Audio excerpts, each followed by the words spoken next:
Hello, ladies and gentlemen. My name is Kurt, and welcome back to Farlands or Bust. Woof, indeed, Wolfie. Let us break out of the previous episode's hidey hole. Ooh, this is some interesting terrain. Oh yes, I saw that back at the head. I thought I saw pretty tat. No, I thought I heard footprints that were incredibly determined to reach me. They were determined to reach me.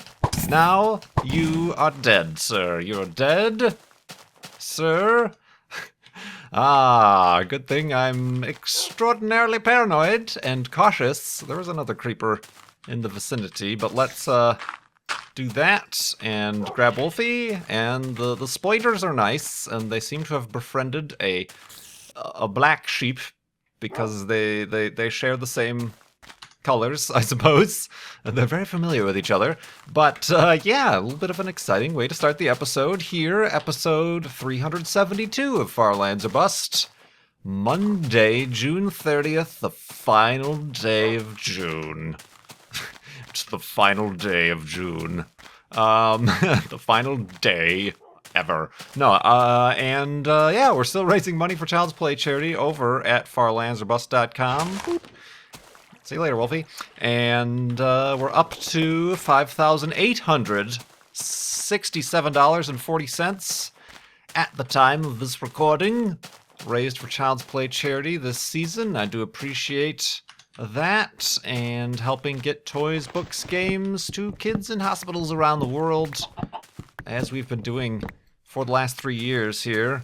Great cause. I appreciate all that support and the continued donations, like I said, at farlandsorbust.com. Let's check out this little interesting area of interest, dude, and floaty blockiness. Yeah, this is a kind of terrain that you don't see anymore. At least I don't see anymore in the current Minecraft builds. That is to say, we are playing in Minecraft Beta 1.7.3, but yeah, you really don't get, because this sort of structure doesn't doesn't follow any of the current biome rules or anything. What would this be? Hanging cliffs, or there's speaking of hanging and cliffs, there's no biome that says that this sort of terrain generates like this, but it's not frequent, but frequent enough here in this version of the game, in the old terrain generation, that, you do tend to find, oh, there's an overhang here, and then you find multiple overhangs and kind of a similar dithering. All right, this guy saw me. Let's continue on. And there are a bunch of spiders over there in the dark, so they are probably not friendly. And I heard, whoa gosh, I heard skeletons over here. Woo. Did you make it through there, Wolfie? Yes. Yes, you did. So yeah, I remember there was, we passed by an area like this just, I think it was on on episode 11, when we first left for the Farlands. We kind of passed beyond the bounds of where we had explored around our spawn town, and there was just west of that area, spawn area, I didn't build the town or anything, and there was kind of an overhang area that I made note of, and I think I joked, I'm like, well, we made it, this is a weird terrain, must be the Farlands. But yeah, cool stuff. Anyway, yeah, Child's Play charity, farlandsorbust.com, donate, etc., whatnot, and indeed, I mentioned in the last episode, last Friday, that YouTube has announced a bunch of little changes and upgrades. They're claiming to be, things that you asked for, creators. This was on the creator blog. There is a YouTube creators is kind of their front-facing robotic overlord of all the, if you're a YouTube uploader or somebody, a creator as they call you, whether or not it's your full-time gig or not, just somebody who uploads at a regular basis and has some sort of regular viewership as a YouTube creator. There's a creators blog, and they had a blog post that mentioned a bunch of upcoming features, some of which have been rolled out already, others of which are just kind of being announced and being worked on. They're trying to support us creators in that they haven't in the past, and there's been much to do about the outcry about it, about when they switched to Google Plus, about the redesigns, about the downtimes, and the removal of certain features, and the poor quality of others, and seems, at least at face value, like they're trying to rectify some of those things. And like I said earlier, I mentioned how I actually had been contacted by YouTube and went through a series of telephone calls with the headquarters, with somebody who was charged with reaching out to creators to get their opinions on things and teach them how to better market themselves and use some of these features. And it was, you know, they were basically reading from a script, reading from the FAQs. Whoa, this is a drastic change in the terrain. Suddenly this. Let's try to find a smoother way down. This is kind of smooth. Smooth move, Xlax. No, it's a smoother gradient for which to descend, although this right here is not such a thing. So let's use... Oh god, I'm going down. I took time to like scratch my head, but I've begun the descent. Whoa! Careful, Wolfie! Careful, Wolfie! Careful, Wolfie! You just gonna spawn down here for me? Yes, that is what you did. I saw a zombie over here. Is there a spawner or just a zombie? Just a zombie. Screw you, guy. Have a torch. Enjoy some light. You're going to enjoy some light very soon. Yep. Enjoy! But anyway, I wanted to talk a little bit, I'll go down the bullet points about these new features and give what I understand. You know, they write a few syllables about each of the features without really expanding much on them, so there's a lot of speculation going around. I'll give you my ideas and opinions, but the first feature that they're announcing is the Android... Well, no, I think it's probably on iOS too, but at least right now it's available on Android. Whoa, Wolfie, careful. The Creator app, what are they calling it? The Creator Studio is a separate application because for those of you who don't perhaps either own a smartphone or perhaps you don't upload many videos to YouTube, so you really don't have to. Wow, this is a lot of do you like my hat? It provides me plenty of shade. Boing, boing. Oh, that does weird things to your face. Blit, blit. You gotta see, like, for a second, like, my eyeballs. That's kind of freaky. Freaking me out, man. Freaking me out. Hello. Oh. It's very interesting indeed. There's no F5 mode to look at yourself, or else I would look at myself. Because I very much admire my physique. No, the Creator app. So there's not much you can actually do within the standard YouTube app as an uploader. I mean, you can look at your uploads. Maybe you can make them public or not, but that's about the gist of what you're able to control from your phone or mobile computing platform, I suppose. So they've released a Creator app. I haven't used it yet. Or Creator Studio, I'm sorry. Creator Studio. I'm not sure what I mean, I guess it's necessary. I suppose they want their YouTube app to be aimed at viewing and consuming content. So I suppose it makes sense that they made a completely separate app as opposed to simply expanding on the current app. I have, like I said, I've yet to try it out, so I don't know where the disconnect happens or if that is actually useful at all. But that's one thing that's been asked. Let me ask you a question. It's been asked that from creators that they have more control from mobile platforms to control their video library. And I suppose that makes sense from my point of view, and others say when they're on the go to be in control. Say they're at a convention or they're away from their computer. You know, my only source, my only line to the YouTube interface is through my desktop computer here, which is the opposite of a mobile computing platform. It's like 60 pounds of Careful Wolfie. It's 60 pounds of Careful Wolfie, and multiple monitors, and just a madness that it's a stationary platform that I suppose if I was on the go and something were to happen that I need to address an issue, hopefully this new Creator Studio app would be able to give me that luxury. So that's one thing, and we'll continue talking about these things after we go to sleep, and then rise in the morning. Boop, beep, bop. I said bop.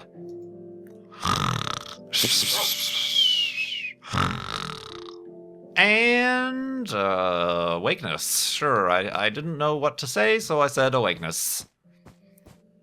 So yeah, they've also I noticed, the first thing I noticed before I even noticed the blog post about all these new features is that there used to be a way directly from any page on YouTube to click on your little icon and say, go to your video manager right away. It was my most frequented link. This is probably a spawner. No, that's lava. Walking away, walking away. There was a way to go, careful over there, Wolfie. Why are you attracted to the lava? There was a way to go directly to your video manager from any page on YouTube, and they have removed that, instead replacing it with a single button that takes you to your Creator Studio on the desktop version of the website. So not only have they felt the need to rebrand a brand new app, Creator Studio, that means everything is your Creator Studio, even when you're on your PC. So now you have to go in from any page, click on your Creator Studio, and then go to your video manager. So adding clicks is generally not a good UI design decision. And that was the most annoying thing. And people say, oh, well, then just make a shortcut on your browser to go to your video manager. I don't use shortcuts. Well, I do, but I hide my shortcuts bar. I appreciate a very clean and barren interface in my browser. So I basically just have the address bar and that's it. So the shortcut was already on the website. Why did I need another one? So kind of an annoying change in my own opinion. And, it's always little questionable design decisions like that really seem to hold no bearing in the overall usability of the website itself. Like I said, the website from my desktop is the 99.999% of the time I'm doing something YouTube related, it's on my desktop computer. So that's really slightly annoying indeed, but oh well, I guess we got to deal with it. They've added an audio library and sound effects library so that you can include music, a very limited number of musical choices, or stock music, royalty-free music, or sound effects to your videos. There's like 22 sound effects, one of which is fart. So, high quality stuff there. Thanks for that, YouTube. Also, the big one, especially related to gaming platforms, and if anything, a direct acknowledgement that gaming is the top category on YouTube. Eventual support for 60 frames per second video. Right now, the video you watch on YouTube is 30 frames per second. It is incorrectly advertised and reported elsewhere that it's 24 frames per second. This is incorrect. 30 frames per second is the frame rate of video on YouTube. If you upload things other than that, it is converted to 30 frames per second. FYI. I've learned this because in the past, on my old computer, I was limited to 299.97, which is just a weird thing that Sony Vegas, older versions of Sony Vegas, and just the way I didn't realize things worked. And that got up-converted to 30 frames per second, which is why sometimes there would be these strange, at least the reasoning I come to, is there would be these strange blank frames every now and again, little glitches that were kind of annoying. But Arbor Day. But yeah, it's actually 30 frames per second, not 2997, not 24. So that is actually what the frame rate currently is on YouTube. So they're saying they're going to support up to 60 frames per second. Another option is 48 frames per second, which is double of 24, which is your film. That's what the latest Lord of the Rings movie was filmed and released on, was high frame rate as compared to film is normally 24 frames.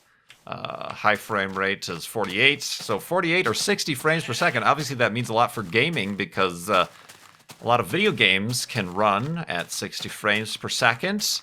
And, when I'm recording here with DX Tori, get a little readout in the upper left-hand corner of my Minecraft screen. It's actually saying the game is running at 80, 90, 89, 87, 86, 90 frames per second, but I'm recording at 30 frames per second. So, obviously my monitor actually only has a refresh rate of 60, so theoretically I'm only ever going to get, excuse me, Wolfie, 60 actual frames per second through the monitor, but just the fact that the game is performing at much higher than that means there's some wiggle room for action and lag spikes and things like that, and more smoother gameplay. So that's interesting. I'm not sure, it's not out yet. There are some videos up of people, and one of their examples is a Titanfall gameplay at 60 frames per second, and it certainly does look smoother. It's a little bit strange and disconcerting, to be honest, just like watching The Hobbit or watching any other sort of television show or video that's displayed at higher than 24 or 30 frames per second. Is a little bit uncanny and is kind of weird and hard to get used to. But, it looks kind of like a soap opera, because soap operas are recorded on video versus film at different frame rates. It does feel cheap almost, but it's just something, I suppose, as a cultural thing we'd have to get used to, because we've all been used to 24 frames per second as far as the natural obsidian. Ooh, and some lava. Let's get away from there. So yeah, interesting stuff. Like I said, I'm not sure if I will right away, when that gets released, start using that. That really makes a difference for first-person shooters, the high-action stuff. I suppose the only thing I would support that for would be racing games might benefit from that. But in regards to racing games, I would have rather seen support for higher natural support for. Ooh, sorry, this is kind of cool. It is the mountain that has been ripped in twain, in two. It has been ripped in half by the sands and the forces of time. That's kind of cool. Yeah, it's cool stuff like this. Speaking, going back to a previous conversation about the terrain generation, this almost seems natural. It seems like there was a mountain here, and then blam! This got busted through it. Kind of cool stuff. Yeah, very cool. Look at a little valley. I like it quite a lot. Ooh. But yeah, I would rather have seen support for higher bit rates. As far as my racing games are concerned, if any of you have ever watched my BeamNG Drive videos, I've also had the problem with Next Car Game. Basically, a lot of stuff, because you're driving a car really fast, a lot of the terrain and foliage, it's generally when there's a lot of foliage, grass, trees, individual leaves and stuff like that, where the bit rate is so low, when YouTube reprocesses your video, it actually causes a bunch of the artifacts, and it just can't keep up. YouTube, in general, the bit rates seem to be designed for live-action filming, obviously, and even more so for static camera filming, like your vlogs, where there's a camera sitting on a tripod and looking at just the subject moving around. Therefore, the low bit rate, nothing is changing with the background, so those pixels never change, so there's no need to have a higher bit rate. Whereas in video games, especially, I'm sure right now the bit rate is probably looking really crappy when I do that, even in Minecraft footage. In gaming, all of the pixels generally are changing on the screen from frame to frame, so a higher bit rate is generally needed. On YouTube, 1080p is only 8 megabits per second, which is 8,000 kilobits per second. I generally, when I render my stuff, in order to just give YouTube the highest quality possible so that it can crap all over it, I'll usually render my racing 1080p games at anywhere between 18 to 20 megabits per second, which is not fun for saving hard drive space, but it just ensures that I'm able to give YouTube as much information as possible so that there's enough of it that it can strip away whatever it wants, and hopefully it leaves what's okay. I tried a couple times, and sometimes I will upload my space engine or stuff where, again, pixels changing. There's a bunch of stars. Each of the pixels is a star, and if you have a low bit rate, those stars get really artifacted on the black background, and you lose out of a lot of those very fancy gradients. I'll upload those at 1440p, which is the quality higher than 1080p, because that is processed at a higher bit rate than 1080p. And even if you don't have a 1440p monitor, simply playing that back in the 1440p quality will get you that higher bit rate, and the 1080p view will look better. But I found that is sometimes pointless, because I've had multiple times YouTube simply fail to recognize or fail to process that and offer the option of 1440p, but also the majority of people will never select that option because they're like, well, I don't, they either don't know that it exists, or they just simply let YouTube decide what quality they want, so they don't reap the benefits, and I'm wasting all of these extra hours of rendering on my computer and extra gigabytes of hard drive space on a quality of video that is not taken advantage of. So that is something I would have rather seen. I'm perfectly fine with 30 frames per second, and honestly, that's another thing. Upload speed and disk space I would worry about with 60 frames, but let's go to sleep!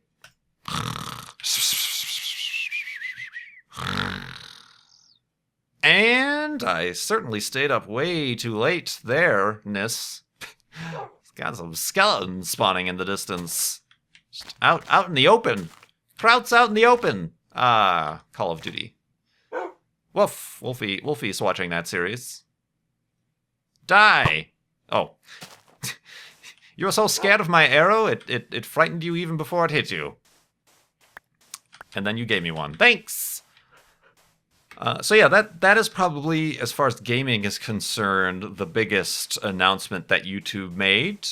Another announcement that they made that is interesting is they've certainly recognized the impact, finally, after 3 years, the impact and the use of fan funding, separate funding that YouTubers use outside of the monetization of videos through advertising. And recently, in the past, back in the day, before I was making any or much money from the YouTube monetization, had a PayPal donation button. I didn't call it donation because I felt that convoluted the actual charity donations that I'm doing on my channel, and just in general confuses people. I called it my tip jar. Like, you don't have to give to this. There's nothing that says that this is necessary. But if you feel like I deserve a little tip, or you're like, this content I appreciate and would like to support its continuation, then I said you can give to the tip jar,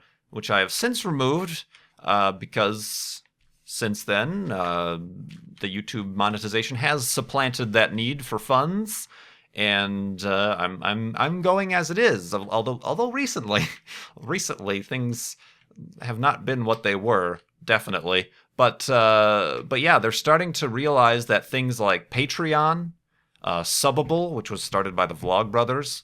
These are platforms where you can subscribe to YouTube, or on internet. It's not even limited to YouTube. You can be doing other things like a webcomic or whatever.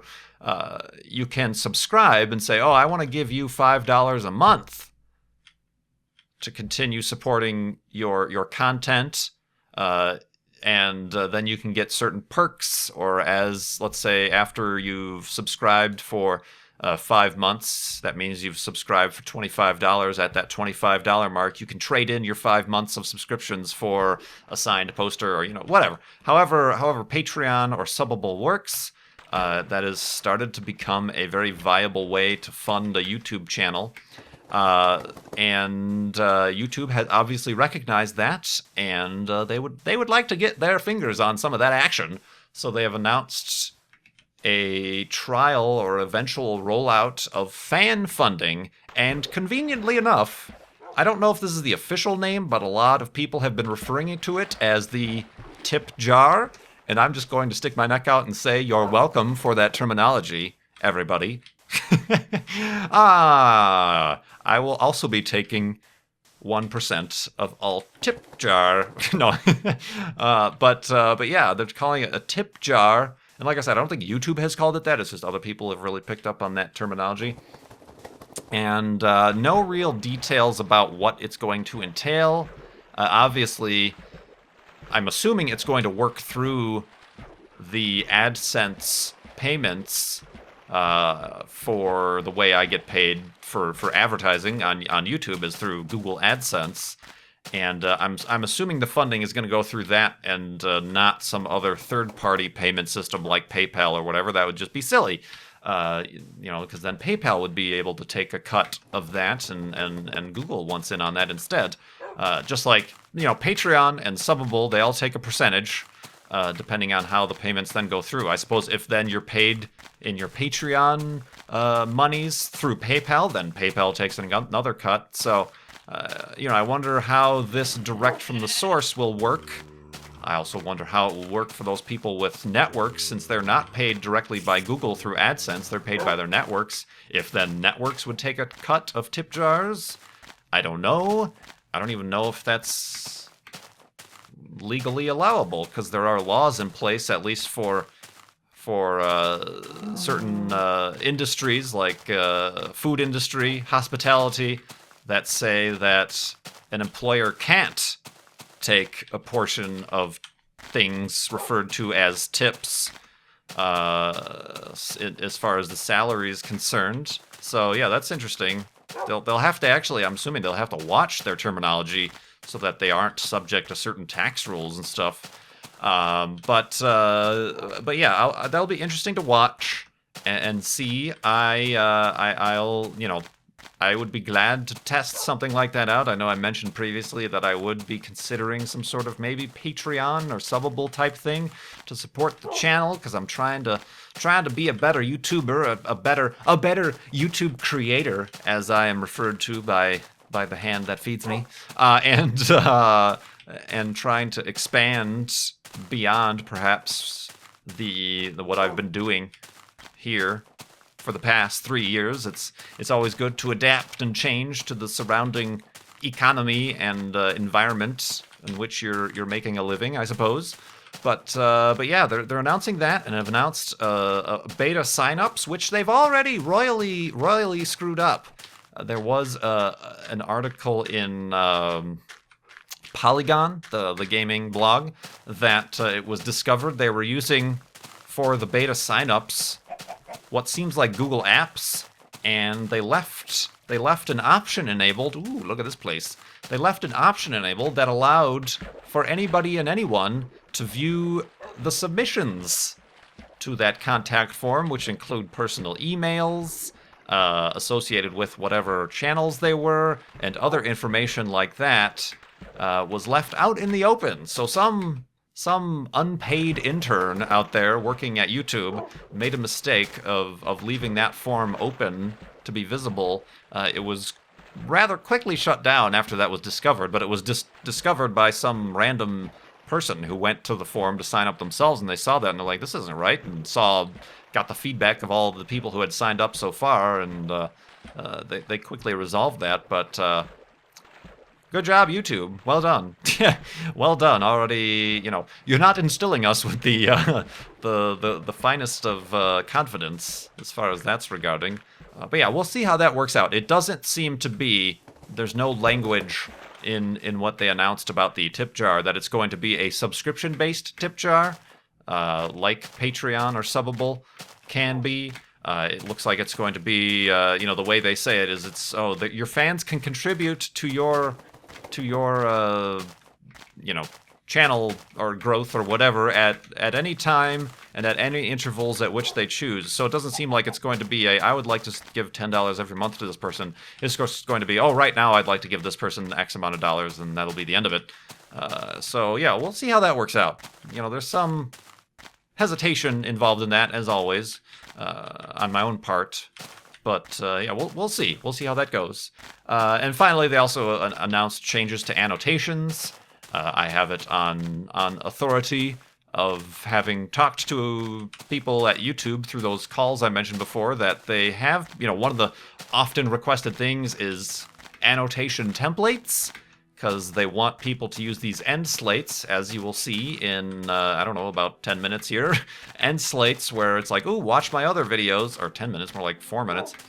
Watch my other videos and subscribe, and we have all these annotations up that link to other videos. We have to create those by hand every single time, so we're constantly saying, hey, how about annotation templates, so that since we use the same end slate every episode, we can just say load template, and then we'll just insert our own links.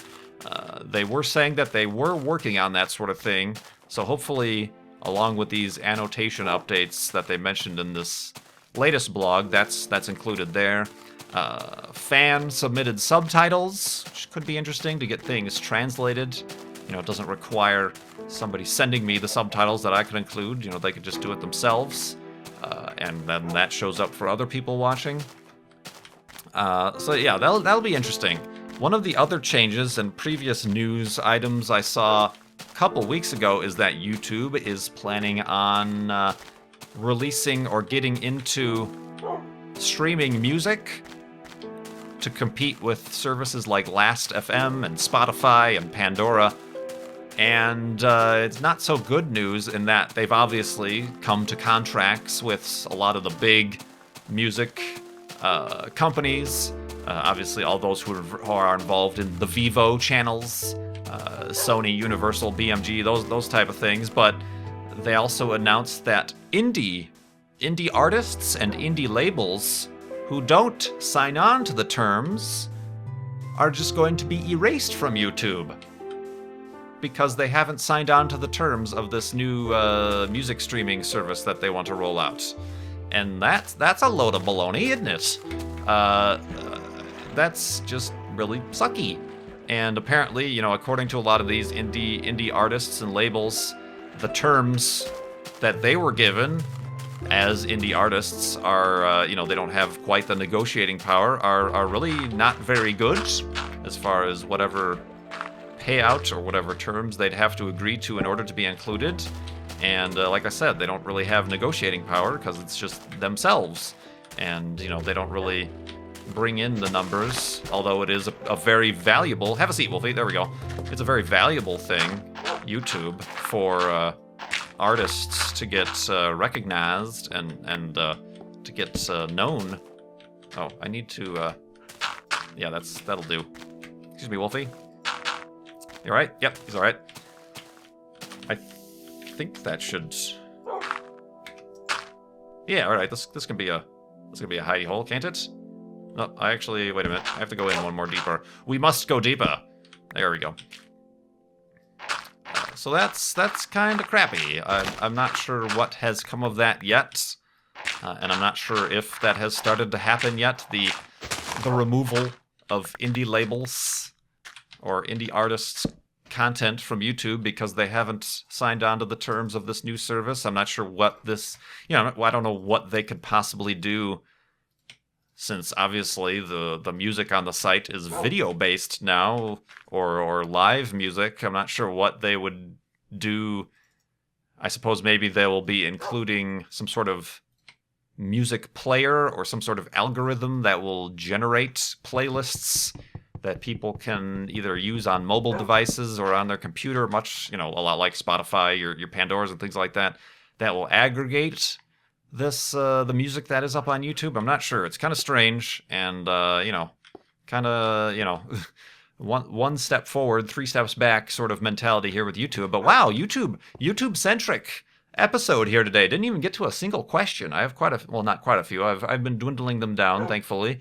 But in the next episode, I'll get to some questions. So if you'd perhaps like to get one answered, you can donate to Child's Play charity at farlandsbus.com. There's a little, when you donate, you click on the donate button, it takes you to a form. And part of that form is a comments field.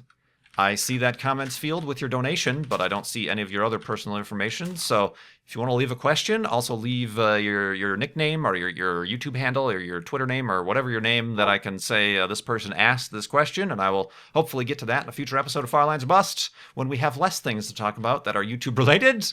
I hope you liked this episode 372 of Firelines Bust. My name is Kurt. Thanks so much for watching. I will see you next time.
Oh, yes, I saw that back at the head.